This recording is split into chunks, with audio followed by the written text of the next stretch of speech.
이번 시간에는 이제 법률적 개념의 부동산에 대해 설명하겠습니다. 그래서 이제 일단 결론부터 이야기하면 시험에 잘 냅니다. 매년 한 문제씩 내고 있거든요. 물론 35회 때도 여기서 한 문제를 냈습니다. 그래서 이 부분은 이제 민법하고 중복이 됩니다. 민법 공부하시니까 그 내용과 결부시켜서 이해를 하시면 뭐 금방 이해됩니다. 별거 없습니다. 자, 그래서 이제 좀 보면 일단 법률적 개념의 부동산 큰 이제 카테고리를 보면 우리가 기술적 또는 물리적 개념의 부동산, 경제적 개념의 부동산 이 부분은 그냥 단순 암기하라고 그랬어요. 그렇죠? 그래서 이제 자공, 위환, 자연, 공간, 위치, 환경 하면 기술적 개념의 부동산이 되겠고 생소한 상품이다 3번에서 생산 요소, 소비재 상품, 자산, 자본 이런 단어가 나오면 이거는 경제적 개념의 부동산이다 라고 이렇게 간단히 외우시면 돼요. 자, 그러면 이제 법률적 개념의 부동산 이제 소개하겠습니다. 자, 그러면 이제 크게 이게 어떻게 분류가 되냐면 일단 교재는 이제 몇 페이지냐면 교재가 이제 16페이지가 되겠네요. 교재의 16페이지하고 17페이지 보면 나오죠. 자, 그래서 이제 협자가 무슨 협자냐? 여기 보십시오. 협자가 여기 오면 좁은 뜻이라는 뜻입니다. 좁을 협자의 뜻 있자. 그래서 좁은 뜻의 부동산 또는 민법상의 부동산이라고 그래요. 왜 그런지 이제 금방 할 거예요. 왜 민법상인지는 한마디로 뭐야? 토지 및 그 정착물을 우리가 이제 민법상의 부동산, 좁은 뜻의 부동산이라 하고 여기에다가 이제 준부동산까지 합치면 이건 광이 넓을 광자 광이 그래서 광의 부동산이 됩니다. 그래서 일단 토지 및 그 정착물이 뭐냐 이것부터 좀 보겠습니다. 자 보면 여기서 말하는 이제 왜 이게 민법상의 부동산이냐? 여러분 민법에서는 여기 이제 동그라미 1번 요 부분을 하는 건데 이 민법 제 99조 1항에서 보시면 부동산과 동산에 대한 정의를 내렸습니다. 여기 부동산과 동산. 그래서 여기 부동산, 요거는 뭐야? 동산. 그래서 물건이라 하죠. 물건은 두 개가 있는 거예요. 민법에서는. 그래서 부동산과 동산 이렇게 두 개로 구별을 합니다. 왜 구별하는지는 민법 시간에 배우셨을 거예요. 간단히 소개하면 이거죠. 이게 부동산이냐 동산이냐에 따라서 공시 방법이라든가 권리의 득실 변경에 차이가 있습니다. 그렇기 때문에 부동산과 동산 이게 나눕니다. 그러면 부동산이라는 게 뭐냐? 부동산이라는 건 토지 및 그 정착물이라고 되어 있어요. 그리고 이항 이외의 물건은 토지 및 그 정착물이 아닌 건 전부 다 동산입니다. 그러니까 우리가 부동산 하면 법에서는 그렇습니다. 민법에서는 토지 및 그 정착물을 말한다. 이게 돼 있는 거예요. 이외의 물건은 전부 다 뭐야? 동산입니다. 이게 움직인다, 뭐 안 움직인다 이게 아니라 법에서는 이렇게 규정을 하고 있으니까 민법대로 하셔야 되는 겁니다. 그러면 토지라는 게 뭐냐? 막연한 민법 모든 법률에서 말하는 토지라는 것은 막연한 토지를 얘기하는 게 아니에요. 뭐요? 공부상 지적도 토지 대장 이런 공부상 등록된 일필지를 말하는 겁니다. 지번이 부여된 일필지를 토지라고 하는 겁니다. 우리가 토지의 정의가. 그 다음에 이제 정착물이라는 게 뭐냐? 한마디로 토지에 붙어 있다는 얘기예요. 원래는 동산이었습니다. 동산이었으나 토지나 건물에 어떻게 붙어 있어야 돼요? 항구적으로 붙어 있어야 돼요. 항구적으로. 그래야 정착물입니다. 그래서 결합, 정착, 부착 모두 같은 말입니다. 그래서 이제 여기 보시면 결합 또는 뭐라 그래요? 결합 또는 부착되어 부동산의 일부가 된 물건이에요. 그러니까 따라 여기 키워드는 뭐냐면 동산이었는데 어떻게 붙어 있어야 돼? 항구적으로 토지나 건물에 항구적으로 붙어 있는 거예요. 이렇게. 그래서 부동산의 일부가 된 거를 우리가 정착물이라고 해요. 그럼 만약에 이거의 반대말이 뭐예요? 일시적이잖아요. 일시적으로 붙어 있잖아요. 이렇게 일시적으로. 그러면 동산이 되는 겁니다. 일시적인 건 뭐야? 동산. 항구적이면 뭐야? 정착물. 그래서 부동산이 되는 겁니다. 자, 그러면 이제 이 토지 및 그 정착물 뭔지 아시겠습니까? 이렇게 정의를 내리시면 됩니다. 자, 그러면은 이 정착물의 구분 기준 나오는데 여러분들 이거 한번 읽어보시고 그냥 편안하게 보시면 돼요. 편안하게 보시고 나중에 문풀할 때는 이때 뭐 자동으로 됩니다. 편안하게 보시고 쭉 가면 이제 뭐가 나오냐면 요거 말고 요 임차인 정착물이라는 표현이 나올 거예요. 임차인 정착물. 자, 그래서 임차인 정착물 이거 몇 페이지냐면 이제 어디입니까? 17페이지가 되겠네요. 17페이지 나오면은 이제 뭐가 나오냐? 임차인 정착물이 나와요. 그럼 이제 이건 용어만 아시면 돼요. 결론부터 얘기하면 임차인 정착물은 정착물이다. 부동산이다. 틀렸어요. 뭡니까? 동산이에요, 동산. 용어만 구별하시면 돼요. 임차인 정착물은 뭐야? 정착물 아닙니다. 동산이에요, 결론은. 그럼 임차인 정착물이 뭐냐? 임차인이 자기의 어떤 편의를 위해서 설치한 물건들이에요. 별거 없어요. 임차인이 자기의 편의를 위해 설치한 물건. 이거 누구 겁니까? 당연히 임차인이 자기 돈 들여서 설치한 거 아니에요. 예를 들어 음식점이다. 그럼 싱크대가 들어갈 거 아닙니까? 그렇죠? 뭐 선반, 뭐 진열대, 간판 달 거 아닙니까? 이거 뭐 건물주가 해준 거 아니잖아요. 전부 다 임차인이 자기 돈 들여서 한 거 아니에요. 그래서 이제 한국적으로 붙여놨잖아요. 일단 건물에다가. 그래서 정착물인데 무슨 정착물? 임차인 정착물. 지 돈 들여. 임차인이 자기 돈 들여서 설치한 거다 이거죠. 당연히 이건 임차인 거죠. 그래서 이제 그 뭡니까? 이 계약이 이제 해지가 되면은 임차인이 이제 원상 회복하거든요. 다 들고 갑니다, 이거. 자기 거니까. 그렇기 때문에 이거는 어떻게 해야 돼요? 뭐 정착물이지만 임차인이 자기 돈 들여서 설치한 거다.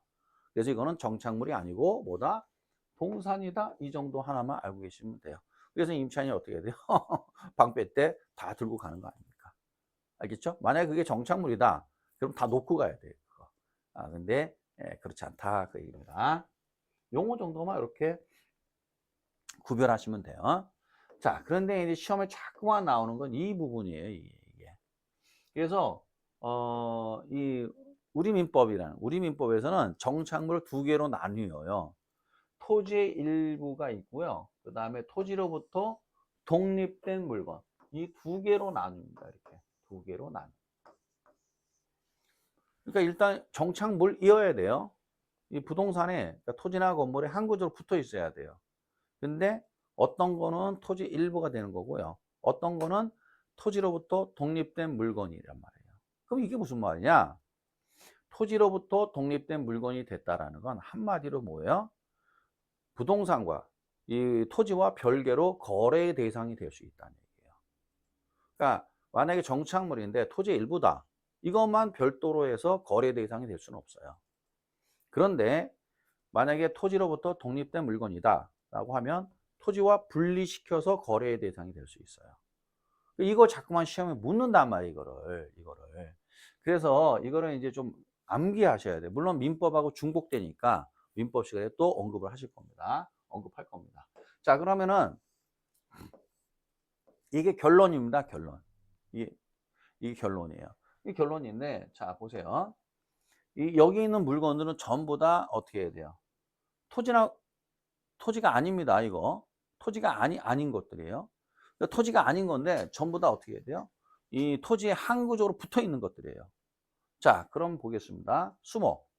이게 항구의 나무. 수목하면 뭐 생각하시면 되냐면 정원수 생각하면 돼요. 돌담. 국어라는 건 또랑이죠. 또랑. 터널, 교량. 이거 전부 다 토지에 붙어 있는 거야. 항구적으로. 그렇죠? 이런 것들은 말 그대로 토지의 일부예요. 그러니까 여러분들이 아마 종속 정착물이다. 토지에 종속된 정착물이다. 이렇게 배우실 거예요, 아마. 그렇죠? 뭐 간단한 건데 정착물 중에서 이 5개는 독립된 물건이에요. 독립 정착물이에요. 그래서 토지와 별개로 거래의 대상이 될 수 있어요. 그러면 토지가 이렇게 있는데 토지는 갑거다예요. 갑거. 자 보겠습니다. 하나하나. 건물 봐요. 건물이 있단 말이에요. 이 토지상에 건물이 있어요. 건물이 있는데 이 건물은 어떻게 해야 돼요? 건물 등기부가 따로 있단 말이에요. 이게. 그렇지 않습니까? 그래서 건물만 어떻게 해야 돼요? 별개의 거래 대상이 될 수 있어요. 토지와 별개로. 이렇게. 그래서 건물. 그 다음에 중요한 겁니다. 임목법에 의해서 등기돼야 돼요. 등기된 임목이에요. 여기 임목이 있잖아요. 이렇게 임목. 근데 임목법에 의해서 등기가 됐대요. 그럼 이 임목은 어떻게 정착물이잖아. 토지 한 곳에 붙어 있으니까. 그렇지만 이것이 임목법에 등기가 돼서 이게 을 거다 이거야. 을 거. 그러면 어떻게 해야 돼요? 요 임목만 어떻게 해야 돼요? 거래 대상이 될 수 있어요. 임목만. 만약에 이 임목이 그 임목법에 등기된 임목이 아니거나 명인방법을 갖추지 않았다. 이런 경우에는 어떻게 해야 돼요? 토지의 일부이기 때문에 토지와 일체로 거래된단 말이에요. 말이 좀 어렵죠. 처음 공부하는 분들은. 근데 이제 민법 공부하면 자동으로 됩니다. 그래서 이 경우라면 임목법에 의해서 등기된 임목이다. 그러면 이 토지와 별개로 이 임목만 거래 대상이 될 수 있다. 이 임목만 을에게서 병에게로 매매가 가능하다는 얘기예요. 이렇게. 또는 비슷한 게 뭐야? 명인방법을 갖춘 20개 집단입니다. 명인방법은 뭐냐? 쉽게 인식할 수 있다는 얘기죠. 쉽게 인식할 수 있는. 명확하게 인식할 수 있다는 얘기야. 이걸 명인방법이라고 그래요. 그래서 이제 누가 봐도 인식이 된단 말이야. 아, 이거는 누구 거구나. 이런 식으로. 뭐 이름표를 붙여놓는다든가. 이렇게. 그러면 이제 우리가 쉽게 말하면 이런 얘기잖아요. 우리가, 저도 초등학교, 대학, 학교 다닐 때까지 계획했는데, 뭐 학번 쓰고 거기다가 뭐야? 제 이름 써가지고 교재에다가 다 써놓잖아요. 이게. 그게 바로 명인방법이라는 거. 요건 내 거다 이거죠. 그래서 제 학번, 제 이름 써 있으니까, 아, 이거는 박상욱 거구나. 이런 걸 명인방법이라고 그래요. 명인법을 갖춘 20개 집단입니다. 그 다음 미분리 과실, 농작물. 요 5개 암기하셔야 돼요. 반드시. 요거 나오면 어떻게 해야 돼요? 이거는 정착물이지만 토지의 일부가 아니라 누구 거다? 별개의 독립된 물건이다. 이렇게 해서 토지와 별개로 거래 대상이 될 수 있다. 요거 잘 암기하셔야 됩니다. 요 5개 물건. 자, 여기까지. 자, 됐고요. 그 다음에 이제 여기 보면 뭐 요거 간단한 거고요. 자, 내려갑시다. 요거 좀 아셔야 되는데 여기다도 또 별표시 딱 하셔야 됩니다. 여기다도 이렇게 별표시 딱 하고 가시된 수목이 이제 우리 문제에 나왔죠. 자, 요 부분이 뭐냐? 잘 보세요. 판잣집, 컨테이너 하우스, 가식된 수목이 나왔어요. 비닐하우스. 보세요. 딱 보면 어떻게 돼요? 정착물이지만 일시적이죠. 항구적이 아니라 일시적이죠. 일시적이면 이건 뭡니까? 동산이에요. 그래서 동산이다. 정착물 아닙니다. 정착물로 분류되면 부동산이 되는 거니까 이 동산이다.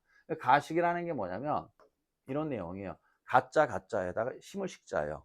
한마디로 임시로 심어놓은 수목이죠. 여러분들 뭡니까? 그 꽃 파는데 나무 파는데 가면 어떻게 임시로 심어놨잖아요. 이걸 가식된 수목이라고 해요. 그래서 이게 한번 우리 이 시험에 출제됐습니다. 우리 본고사에. 당연히 이거는 임시로 심어놨으니까 항구적이지 않잖아요. 그럼 일시적이니까 뭡니까? 당연히 동산이 되겠죠. 뭐 이렇게 판단하시면 뭐 별거 없습니다. 자, 그 다음에 이제 광해부동산이라는 게 뭐냐? 말 그대로예요. 넓을 광자의 뜻 의자입니다. 넓은 뜻의 부동산. 별것도 없어요. 협의부동산, 토지면 그 정착물에다가 준부동산까지 합친 겁니다. 준부동산까지. 그러면 이제 준부동산이 뭐냐? 이걸 좀 봐야 돼. 준부동산이 뭐냐? 이걸 좀 봐야 되잖아요. 자, 이거 문구 좀 읽어드릴게요. 준부동산이란 부동산과 유사한 공시 방법을 갖춤으로써 여기 유사한 공시 방법. 부동산은 이제 어떻게 해야 돼요? 이 토지면 그 정착물은 소유권 이전이 되기 위해서는 반드시 부동산 등기법에 의해서 등기해야 됩니다. 등기하지 않으면 이거는 권리의 변동이 발생하지 않아요. 이와 마찬가지로 유사한 공시 방법, 부동산과 마찬가지로 부동산에 준하여 취입되는 그래서 준부동산, 동산이나 동산과 부동산의 결합물을 뭐라고 그래요? 준부동산이라고 그래요. 그러니까 따라서 이제 결국 이런 얘기죠. 부동산이 아닌데 부동산처럼 취급해 주겠다. 그러면 이제 결론은 동산이라는 얘기인데 동산을 왜 부동산처럼 취급하느냐? 그 이유가 있습니다. 동산은 이제 어떻게 해야 돼요? 여러분들이 이제 담보물권이라고 배우실 거예요. 민법 시간에. 이 담보물권의 동산은 질권의 대상입니다. 질권이라고 해요. 전당포 주인 생각하시면 돼요. 근데 이 질권이 굉장히 불편합니다. 이 채권자 입장에서는. 채권자 입장에서는 이 담보물권을 어떻게 해야 돼요? 이거를 보관하고 있어야 되거든요. 귀찮거든. 그런데 편한 게 뭐죠? 저당권이에요. 저당권은 뭐예요? 등기하면 그뿐이잖아요. 그래서 채권자 입장에서는 질권보다는 저당권을 더 선호해요. 그런데 동사는 어떻게 해야 돼요? 동사는 부동산이 아니기 때문에 저당권의 대상이 될 수가 없단 말이에요. 그래서 저당권의 대상으로 삼기 위해서 그래서 부동산처럼 취급해 주겠다. 준부동산이라는 새로운 어떤 파생된 걸 만들어낸 거예요. 준부동산은 어떻게 해야 돼요? 동산인데 부동산처럼 취급해서 간주하기 때문에 질권의 대상이 아니라 저당권의 대상으로 삼을 수 있다. 뭐 이런 맥락에서 만들어 놓은 겁니다. 별거 아닙니다. 자, 여기까지 됐고요. 그 다음에 치사하게 요 내용을 냈습니다. 물론 감정평가사 시험에는 이미 이걸 냈습니다. 이걸 냈는데 이걸 이제 흉내 내느라고 35회 때 이걸 흉내 내서 냈습니다. 떨어져라 그 얘기, 못 맞춰라 그 얘기예요. 아주 유치하죠 진짜 이런 거 보면은. 그래서 여러분들이 그 40문제 중에서도 유치한 문제가 있다는 건 좀 알고 공부를 하셔야 됩니다. 자, 그러면 잘 보세요. 부동산과 유사한 방법을 갖춰야 된단 말이에요. 그 얘기는 무슨 말이냐? 자, 부동산은 등기하잖아요. 등기하죠. 부동산 등기법에 의해서 등기나 등록에 등기나 등록이라는 공시 방법을 갖춰야 된단 말이에요. 중부동산이 되기 위해서는. 그래서 뭐라고요? 등기나 등록이라는 공시 방법을 갖춰야만이 중부동산은 취급되는 거예요. 요건을 갖춰야 되니까 이게 요건이 됩니다. 그런데 여기 보시면 임목법에 의해서 등기된 임목 이렇게 되어 있죠. 등기된 임목. 그 다음에 뭐라고 되어 있어요? 공장 및 광업재단 저당법에 의해서 등기된 공장재단, 광업재단, 선박 등기법에 의해서 총톤수 20톤 이상의 등기된 선박. 여기 뭐야? 등기, 여기 보십시오. 뭐라고 나왔어요? 등기, 그 다음에 뭐야? 등기. 1번, 2번, 그 다음에 뭐야? 3번. 요 세 가지 꼭 암기하셔야 돼요. 왜 그러냐? 감정평가사 시험에도 나왔고 우리 시험에도 나왔어요. 35회 때. 그래서 준부동산 중에서 등기하는 게 뭐냐 이거야. 골라라. 이게 나왔어요. 예를 막 주면서. 정답은 이제 뭐요? 20톤 이상의 기선이었고요. 기선. 선박이니까. 그래서 이제 이런 식으로 그걸 선별해 내야 되기 때문에 요건 외우셔야 돼요. 그래서 무슨 법까지는 알 필요 없습니다. 그런데 등기라는 이 법에 의해서 등기, 이 법에 의해서 등기, 이 법에 의해서 등기 된 요 세 가지만이 등기라는 공시 방법을 갖춰요. 그러니까 나머지 있지 않습니까? 어권, 뭐 건설기계, 항공기, 자동차, 광업권 이런 거 전부 다 뭐야? 등록이에요. 보세요. 등록, 그렇죠? 자, 등록이에요. 그러면 유일하게 등기라는 어떤 공시 방법을 갖추는 건 세 가지 물건밖에 없단 말이에요. 임목, 그 다음에 공장재단, 광업재단, 그 다음에 선박도 20톤 이상입니다. 요 세 가지만이 등기한다. 나머지는 전부 다 뭐야? 등록이다. 그래서 등록이라는 요건을 갖추면 부동산처럼 취급돼서 저당권의 대상이 될 수 있다. 요게 바로 중부동산이 되겠습니다. 자, 그래서 이렇게 여러분들이 요거는 좀 암기를 하셔야 됩니다. 자, 해서 제가 여기까지 해서 법률적 개념의 부동산에 대해서 쭉 설명을 했어요. 그래서 이제 이 법률적 개념 부동산은 지금 방금 강의한 내용이 거의 시험에 나오는 내용입니다. 90%. 물론 이 이외의 내용이 한 10% 나올 수는 있겠습니다만은 지금 방금 강의한 내용이 90%입니다. 그러니까 이 부분에 대해서 여러분들이 잘 공부하시면 뭐 크게 어려운 점이 없고, 만약에 혹시 좀 내가 헷갈린다 하는 부분들은 민법을 좀 수업을 들으셔야 돼요. 민법 수업 들으면은 자동으로 이해가 됩니다. 자, 여기까지 해서 제가 설명을 했고요. 자, 그 다음에 이어서 또 설명을 하겠습니다. 이어서 설명을 하면, 자, 이제 이 부동산의 특성인데요. 자, 몇 페이지냐? 19페이지입니다. 19페이지. 자, 이제 19페이지 보시면 뭐가 나오느냐? 이게 나옵니다. 부동산의 뭐야? 특성. 이게 나옵니다. 그래서 이제 부동산의 특성은 크게 두 가지가 있습니다. 두 가지가. 하나는 이제 뭐요? 토지의 뭐야? 자연적 특성. 하나 인문적 특성. 이렇게 두 가지가 있습니다.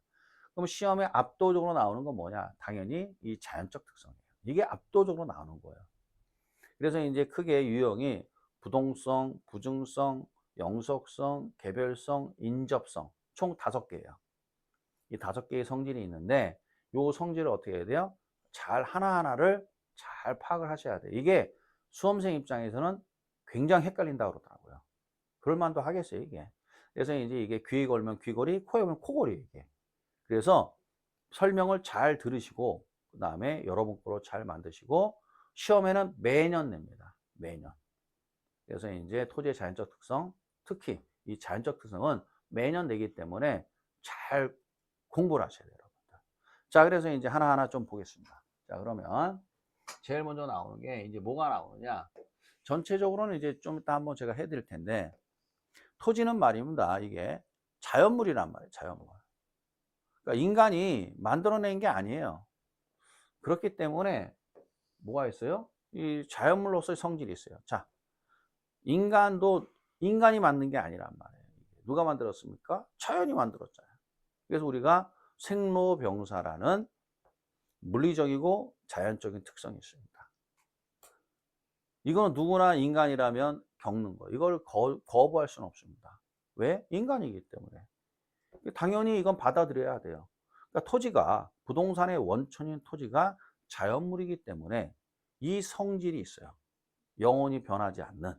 그럼 이 성질을 우리가 받아들이면서 수용하면서 우리가 부동산 활동을 전개할 수밖에 없다. 그래서 이제 크게 이 변하지 않는 그 성질이 5개가 있다. 이걸 잘 알고 계셔야 돼요. 제일 먼저 나오는 게 뭐가 나오느냐? 부동성이에요. 자, 땅은 움직이지 아니불 자 움직일 동자. 땅은 절대로 움직이지 않는다 이거예요. 그래서 비이동성, 아닐비자, 물리적 위치의 고정성. 절대로 안 변한다 이거예요. 그래서 동그라미 1번에 보시면 쭉 내용이 나오니까 이걸 보시면 되겠어요. 그래서 땅은 여기가 이제 지금 양천구인데요. 서울특별시안의 양천구라는 그 지역은 이 고려 시대 때도 여기 있었고 조선시대 때도 여기 있었고 앞으로도 여기 있고 쭉 여기 있을 거 아닙니까? 이건 변함이 없어요. 이걸 바로 부동성 또는 비동성, 물리적 위치, 고정성. 따라서 물리적 그 좌표는 변하지 않습니다. 요거는 이제 부동성이라고. 그래서 이제 어떤 현상이 나오느냐? 제일 먼저 나오는 게 이게 지역적이고 국지적으로 만들어요. 이 시장을. 왜 지역적이고 국지적이냐? 그 지역마다 다 달라요. 뭐가 다르냐? 가격도 달라요. 그리고 거기에 이제 파생되는 현상들도 다 달라요. 그렇기 때문에 이 지역마다 상이한 규제가 적용돼요. 상자가 서로 상자에 다른 입자입니다. 서로 다른 규제예요. 그러니까 토지거래 허가구역도 전국을 하는 게 아니에요. 일부분만 하는 거 아니에요. 이번에 이제 그 오세훈 시장이 그 서울에 토지거래 허가구역이 있습니다. 그래서 국토부 장관하고 서울특별시장이 지정할 수 있어요. 근데 그거를 요번에 한 군데를 해제했습니다. 말도 많고 탈도 많아요, 그게. 자, 어찌됐건 간에 뭐 토지거래 허가구역이 어떻게 해야 돼요? 전국이 아니잖아요. 이게 다. 그래서 지역마다 다 다른데 그 이유가 뭐냐 이거죠. 지역적인데 왜 지역적이냐? 땅이 안 움직이기 때문에 그래요. 그래서 쉽게 말하면 이런 얘기예요. 자, 여기 이 지역이 있단 말이에요. 이 지역은 절대로 안 움직여요. 여기가 이제 강남이다. 강남구다. 강남구. 이제 강 건너면 강북이 되겠죠. 그럼 강남과 강북 이렇게 나누게 되면 어떻게 해요? 강남은 강남대로, 강북은 강북대로. 별개의 시장이에요. 별개의 시장이라는 게 뭐냐면 이 가격 수준이 다르다는 얘기예요. 당연히 강남이 더 비싼 거 아닙니까? 강북은 좀 상대적으로 싸죠. 이건 있는 그대로 팩트 아닙니까? 그러면은 강남은 상대적으로 아파트 가격이 강북에 비해서 비싸단 말이에요. 그러니까 소득 수준이 높은 사람들이 입주할 수밖에 없다. 거주하는 분들이 상대적으로. 그럼 강남은 상대적으로 소득 수준이 좀 이렇게 조금 낮은 분들이 거주할 수밖에 없는 거죠. 이게 자본주의의 현실이란 말이에요. 이게.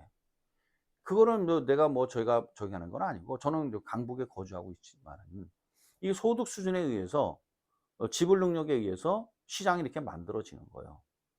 이게 바로 지역 시장이 되는 겁니다, 여러분. 그러니까 따라서 지역마다 갖추고 있는 기반 시설, 인프라가 다 달라요. 그러기 때문에 지역마다 어떻게 해야 돼요? 가격 차이가 생겨요. 근데 이 가격 차이가 생기니까 거주하는 분들이 어떻게 해야 돼요?